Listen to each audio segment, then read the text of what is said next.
આપણે ત્યાં ગુજરાતીમાં એક કહેવત છે, નમે તે સૌને ગમે.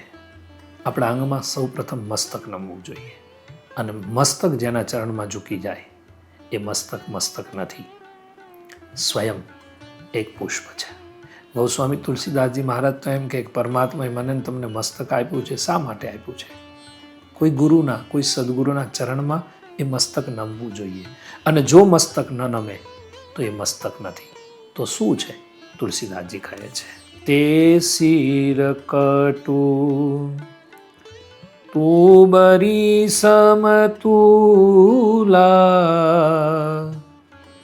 જે ન નમત હરિ ગુરુપદ મૂલા. કોઈ બુદ્ધ પુરુષના, કોઈ સંત ચરણમાં, કોઈ મહાપુરુષના જો મનુષ્યનું મસ્તક ન નમે, કોઈ હરિના ચરણમાં મસ્તક ન નમે તો એ મસ્તક નથી, કડવું તુમડું છે.